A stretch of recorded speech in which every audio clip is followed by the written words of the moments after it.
ہر قسم کے شرعی، روحانی اور جسمانی مسائل اور وظائف کے لیے دارالعمل یوٹیوب چینل سبسکرائب کیجیے اور بیل آئیکن بھی پریس کریں تاکہ ہر ویڈیو آپ تک بآسانی پہنچ سکے۔ اسی طرح کوئی قرض میں مبتلا ہے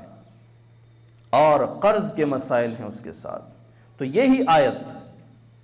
عصر کی نماز کے بعد اسی طرح بیٹھے بیٹھے 11 مرتبہ درود شریف، 71 مرتبہ، رزق کے لیے 70 مرتبہ، قرض کے لیے 71 مرتبہ پڑھے گا، اس کے بعد پھر 11 مرتبہ درود شریف اور اللہ تعالیٰ سے دعا مانگے گا۔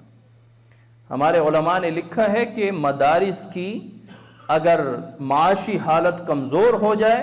تو سب کو اس آیت پہ لگا دیں، اللہ لطیف بعبادہ یرزق من یشاء وہو القوی العزیز، اس آیت پہ لگا دو، اللہ تعالیٰ رزق کی بارش برسائیں گے۔ لیکن میں نے کہا نا، بھاگ دوڑ ضروری ہے، محنت ضروری ہے، انبیاء نے بھی محنت فرمائی ہے، صدیقین نے بھی کام کاج کیا ہے، اولیاء اللہ نے بھی رزق روزی کا بندوبست اور اس کے اسباب کو اختیار کیا ہے، لیکن اس کے ساتھ ساتھ اگر یہ وظائف ہوں قرآن مجید کے تو پھر اللہ تعالیٰ برکت عطا فرماتے ہیں۔ اور برکت لوگ اس سے کہتے ہیں کہ پیسہ زیادہ ہو، یہ برکت نہیں ہوتی۔ برکت یہ ہوتی ہے کہ جتنا ہے وہ آپ کو کافی ہو جائے، اس کو برکت کہتے ہیں۔ ایک بندے کی منتھلی انکم 2 لاکھ روپے ہے،